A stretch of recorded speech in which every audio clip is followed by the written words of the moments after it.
Assalamualaikum warahmatullahi wabarakatuh, Pak. Saya manggilnya Maksi atau Deng nih, Pak? Ya, Waalaikumsalam warahmatullahi wabarakatuh. Jadi memang kalau nama saya Maksi Lodewijk Deeng, tapi sejak saya masuk Islam, maka saya diberikan nama Abu Bakar. Jadi lebih dominan dipanggilnya itu Abu Bakar Deeng. Ya. Jadi boleh saya panggil Pak Abu ya, Pak ya? Boleh, boleh. Alhamdulillah. Silakan. Abu Bakar, Masya Allah. Kalau baca Abu Bakar selalu teringat dengan sebuah pribadi yang luar biasa daripada sahabat Rasulullah ya, Pak ya.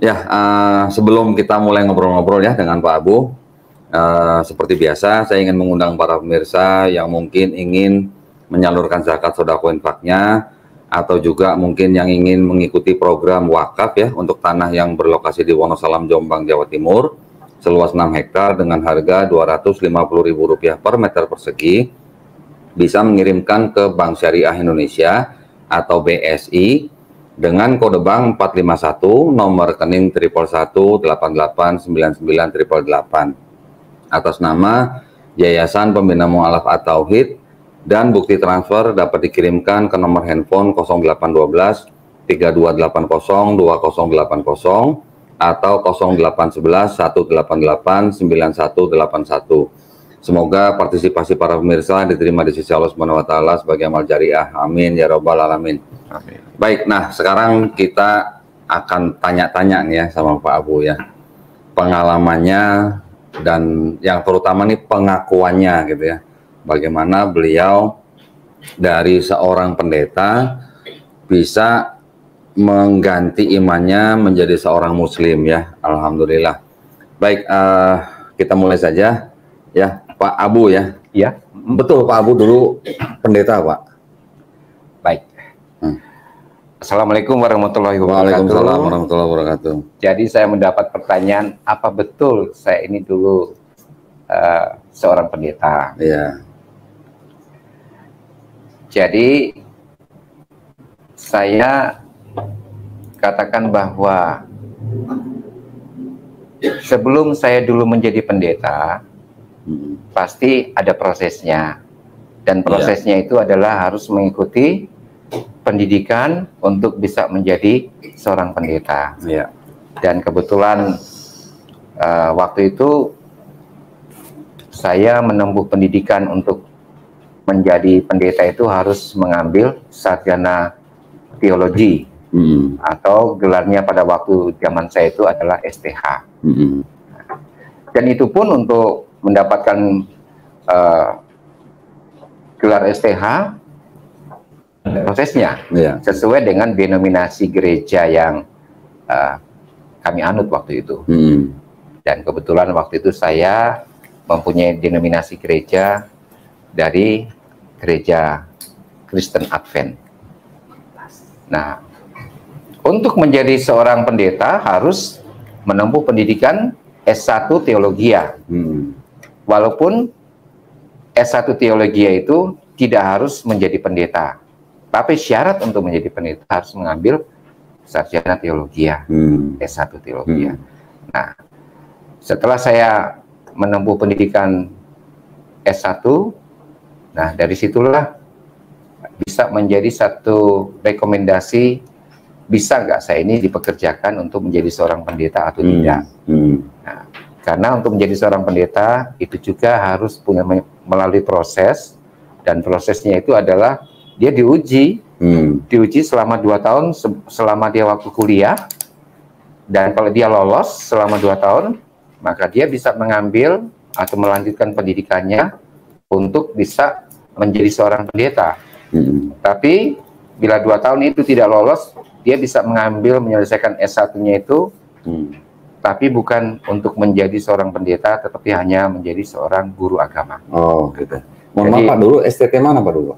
Saya dulu menyelesaikan pendidikan S1 saya waktu itu adalah di Universitas Kelabat. Oh, Kelabat ya. Letaknya itu di Air Madi di Manado, Sulawesi Utara.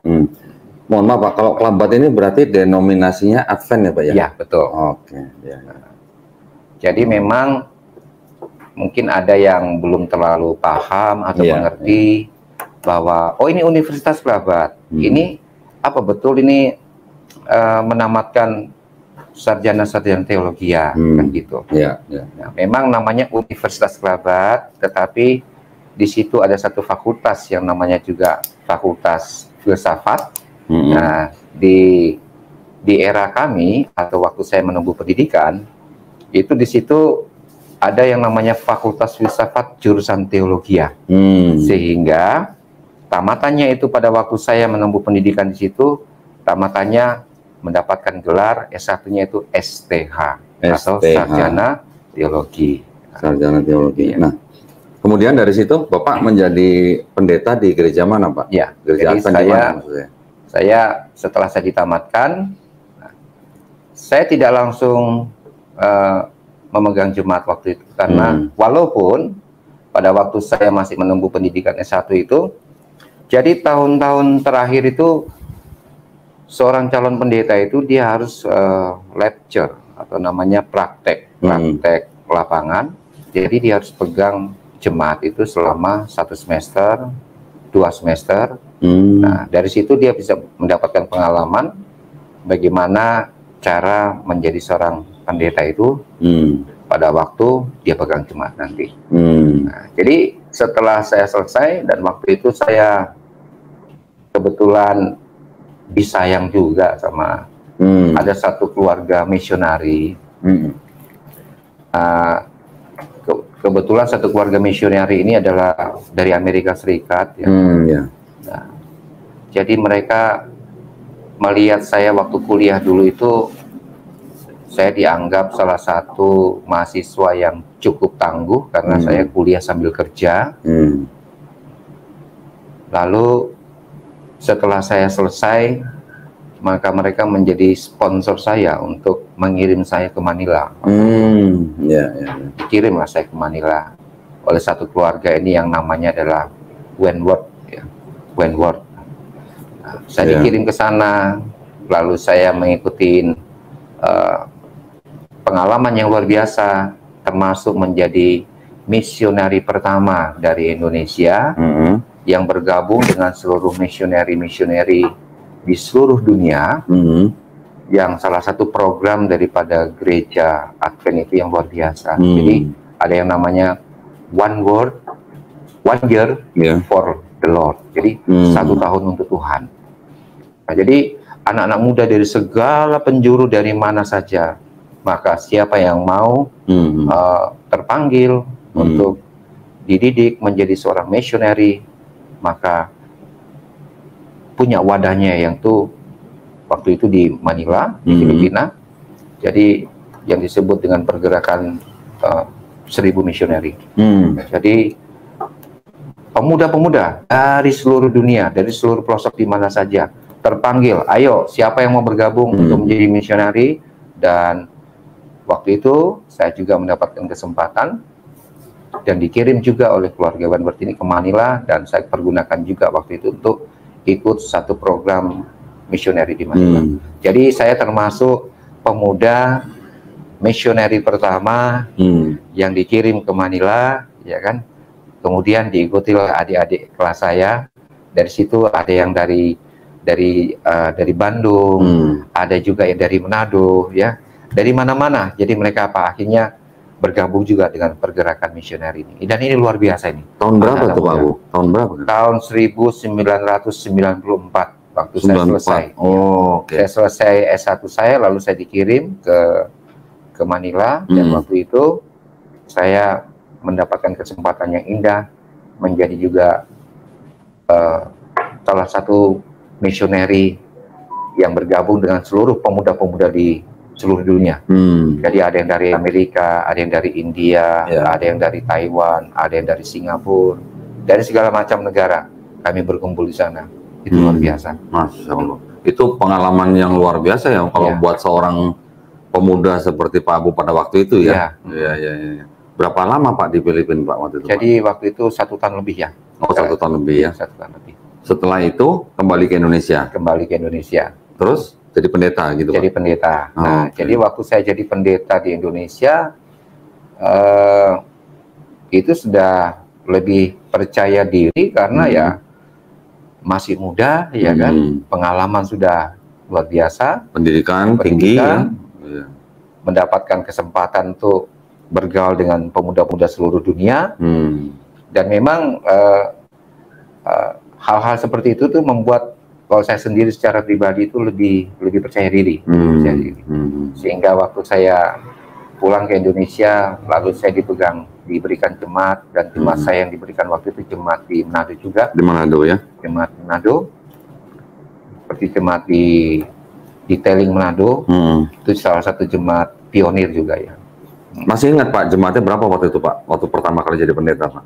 Waktu saya jadi pendeta, saya pernah pegang jemaat Teling.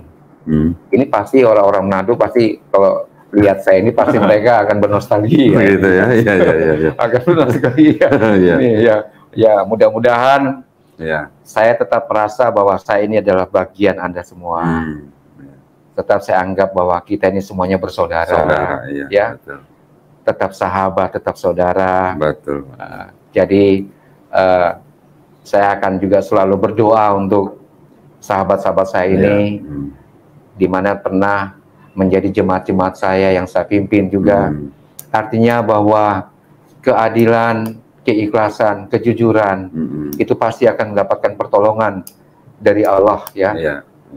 Dan harapan saya semoga kita akan berkumpul menjadi satu saudara, ya, akan menjadi satu kesatuan, di mana kita tidak ada yang merasa benar, di mana kita tidak ada yang merasa yang lebih, tetapi kita ini adalah orang-orang yang merasa orang-orang yang berdosa, banyak kesalahan, tetapi oleh karena kasih sayang Allah dalam hidup kita, sehingga kita bisa menjadi hamba-hambanya, yang insya Allah kita menjadi hamba-hambanya disiapkan nanti untuk kedatangannya, ya.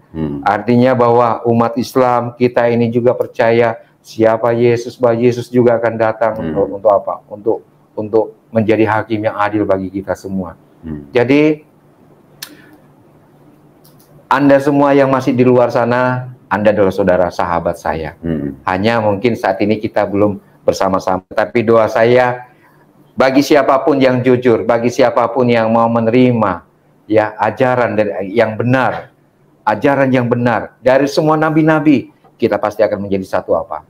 Menjadi akan ketemu, menjadi satu titik yang sama-sama menyembah sesembahan yang sama, percaya, dan kita akan apa? Mendapatkan pahala yang sama, yaitu surga atau akhirat. Kita akan hidup bersama di akhirat nanti. Baik, masih ada lanjut ini, jadi ada pertanyaan saya masih tetap harus jawab, ya. Iya. Berapa Pak waktu itu Pak jemaat Pak? Jemaat yang bisa saya hitung, ya, boleh ya? Iya, kira-kira berapa? Saya pernah pegang jemaat di Manado. Saya sebutkan di Manado dulu, ya.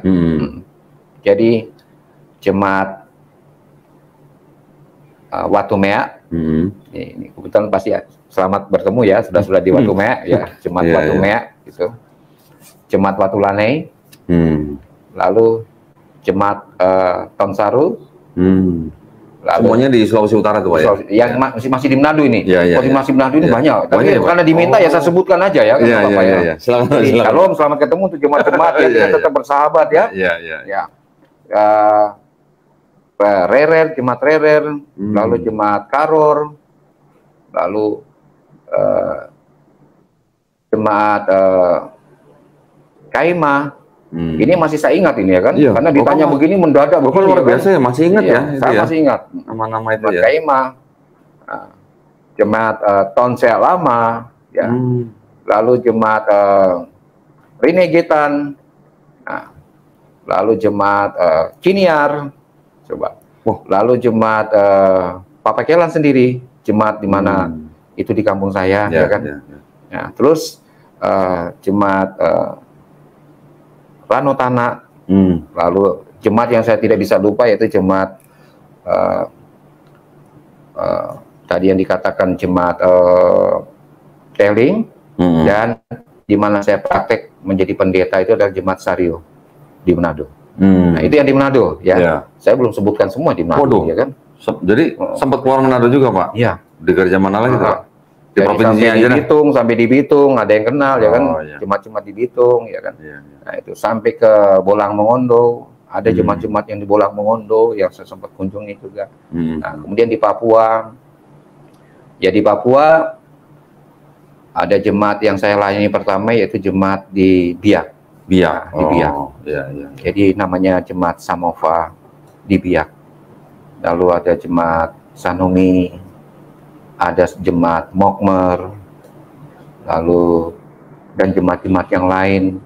Nah itu dan jemaat-jemaat yang saya pernah kunjungi yaitu jemaat di Gayapura, jemaat Waina, lalu jemaat yang ada di kota-kota seluruh Jayapura itu Timika, Sorong, bahkan sampai di Kepulauan Raja Empat. Iya. Saya pernah kunjungi di sana. Jadi jemaat yang ada di Timika, bahkan sempat membuat waktu peletakan itu pembuatan gereja waktu di Timika juga sempat di sana. Wah cukup luas juga ya. Mau disebutkan lagi, belum di Jakarta loh ya. Nah, belum Jakarta lagi. Waktunya habis ya. Jadi berapa tahun Pak Bapak menjadi seorang pendeta Pak dulu? Jadi kira-kira ya, kalau saya menjadi seorang pendeta, saya di Manado, lalu saya di Papua, lalu saya jadi pendeta di Jakarta, ya kan. Ya cukup lama saya menjadi pendeta. Bisa dihitung saya nanti keluar tahun 2014. Dari 95? Iya. Berarti kurang lebih 19 tahun Pak ya? Iya. Nah 19 tahun itu bukan hanya menjadi pendeta di satu denominasi. Ya. Jadi, sempat keluar dari Advent Bapak? Nah, jadi bukannya keluar, jadi biasanya kalau pendeta-pendeta itu yang punya sesuatu gitu kan, kayak misalnya kita di Jakarta gitu, ada kayak rukun-rukunnya juga gitu, bahkan ada artis-artis.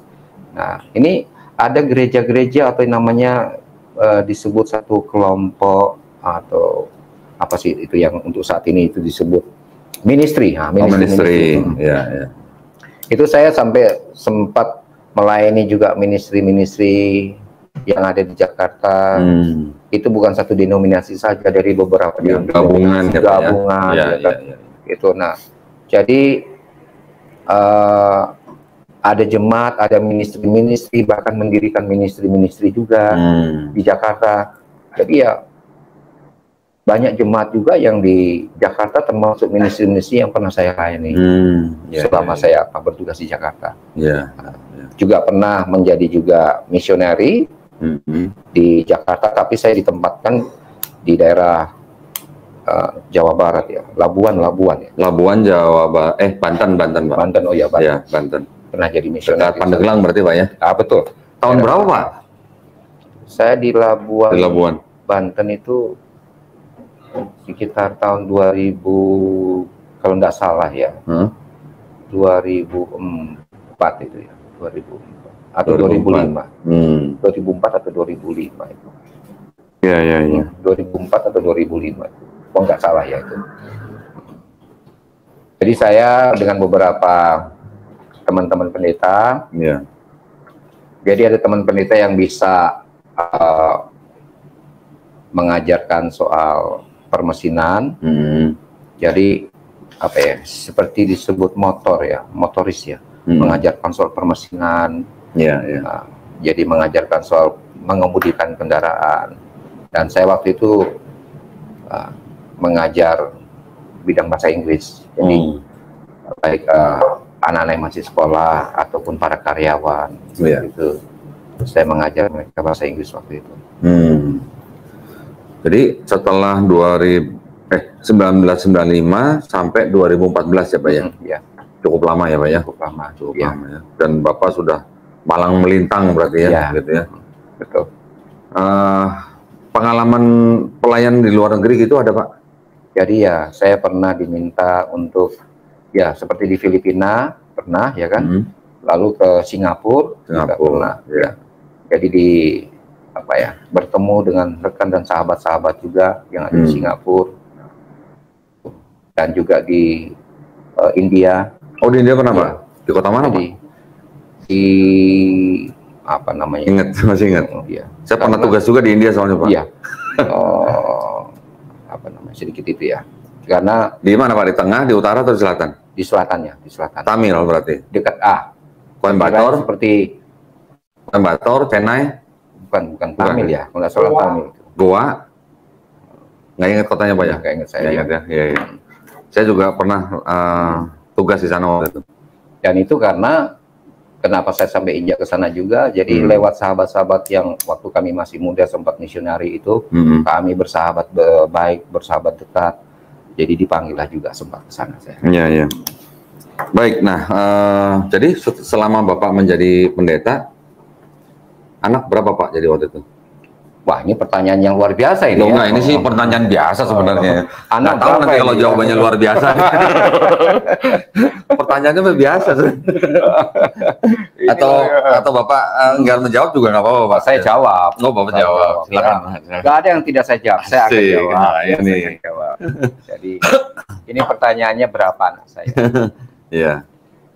Jadi sebelumnya saya pernah menikah dengan istri yang pertama. Nah, waktu jadi pendeta, Pak? Iya. Jadi waktu saya pendeta, ya tentu waktu saya pendeta istri satu. Ya. Oh, oke. Saya pikir istri. Tapi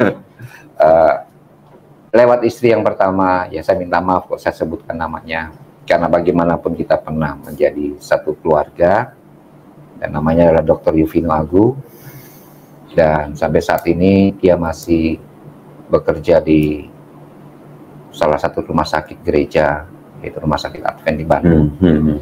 Nah, dan lewat pernikahan kami dengan beliau, kami mempunyai dikaruniai 2 orang anak. Yang pertama namanya Gracia Vini yang Vini Lideeng, dan yang kedua adalah Joshua Pavelo Deeng.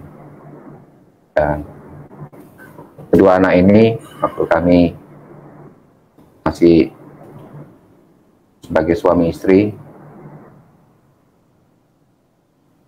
kami sebenarnya tidak ada permasalahan, satu keluarga yang berbahagia, tapi ada satu hal yang membuat kami akhirnya harus berpisah, dan berpisahnya itu lewat pengadilan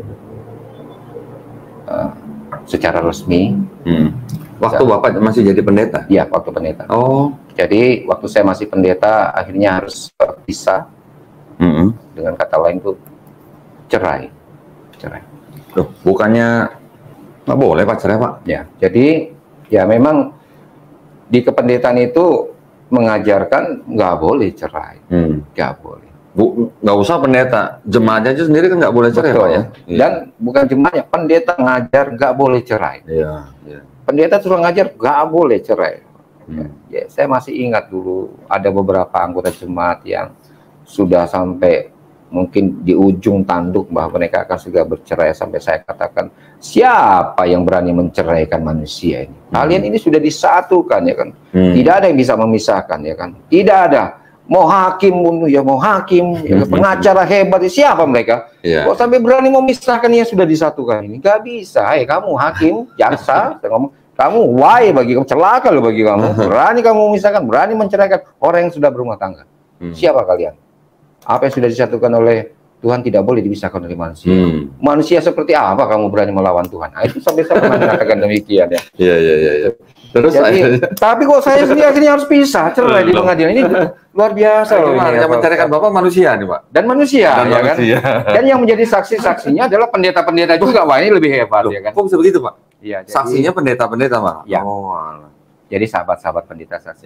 Jadi artinya bahwa maaf sebelumnya ya, saya tidak mencari pembenaran diri. Jadi memang situasi dan kondisi pada waktu itu, ya organisasi gereja akhirnya mengambil satu sikap dan tindakan, memang tidak ada cara lain selain memang harus bercerai. Jadi saya pisah cerai dengan istri saya, Dr. Yuvino Agu ini, dalam kondisi dan keadaan waktu itu bukan karena saya mengkhianati pernikahan kami, ataupun istri saya mengkhianati pernikahan kami. Jadi saya harus akui bahwa istri saya ini orang yang luar biasa. Dia nggak banyak bicara, dia hanya pendiam. Bahkan sampai sekarang saya juga harus mengakui dia seorang ibu yang hebat, Tapi ya memang akhirnya kami harus pisah, dan waktu pisah Pak asuh kedua anak berikan kepada beliau. Alhamdulillah dia buktikan menjadi seorang istri bahwa dia tidak akan menikah lagi. Dan dia hanya mengatakan kepada saya hanya ingin mengurus kedua anak kita. Dan itu dibuktikan dengan berjalannya waktu. Maka yang tertua yaitu putri kami yang tertua, Asia Fini yang Binildem, maka dia menjadi seorang dokter. Dan yang kedua juga sementara mungkin sudah selesai pendidikan S1. Jadi dia buktikan menjadi seorang ibu yang memang fokus dan hanya mendidik kedua anaknya. Walaupun saya tahu bahwa banyak rupanya yang suka sama beliau. Saya sih sebenarnya bukan menyoroti itu, Pak. Yang saya ingin tanya, pada waktu gereja mengambil keputusan untuk bisa mengizinkan Pak Abu pada waktu itu cerai, itu berarti kan dengan kata lain gereja dalam tanda kutip terpaksa menyalahi ayat Bible gitu, Pak ya? Boleh nggak saya katakan begitu, Pak?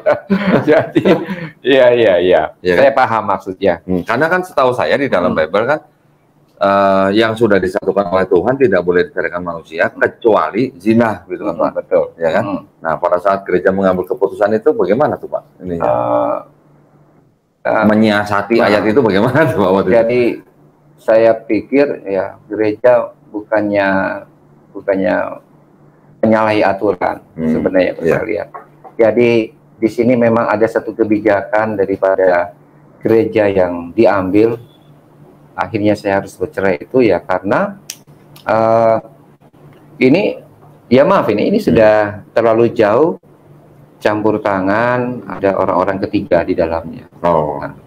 Campur tangan orang-orang ketiga, karena bukan berarti bahwa gereja itu tidak mengambil satu kebijakan agar kami itu tetap masih bisa bersama. Jadi kalau di zamannya saya itu ada ketua sinode itu disebut ada ketua daerahnya, ada ketua uninya, itu sudah ikut ambil bagian untuk keluarga kami, tetapi segala upaya pada waktu itu kelihatannya tertutup, sehingga untuk menyatukan kami itu sepertinya sangat sulit. Sehingga pimpinan gereja akhirnya mengambil satu sikap, ya kan, ya sudah, kok nggak bisa seperti ini, ya sudah dipisahkan saja untuk menyelamatkan supaya saya masih tetap bisa melakukan pekerjaan saya sebagai seorang pendeta, karena seorang pendeta itu nggak boleh ditinggalkan oleh istri melebih dari 6 bulan.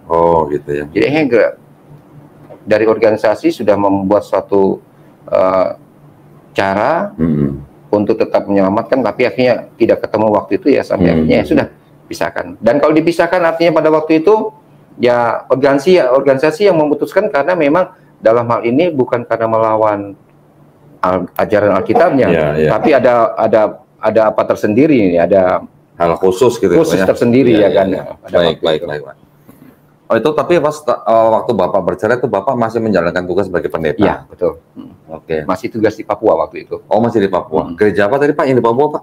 Gereja Samova. Iya. Samova di Biak. Samova ya, gereja Samova ya. Iya. Tadi yang nanya soalnya tuh, di Papua gereja apa tuh? Saya mesti kasih salam dulu ya kepada saudara-saudara yang di Samova, Sanomi, Mokmer ya.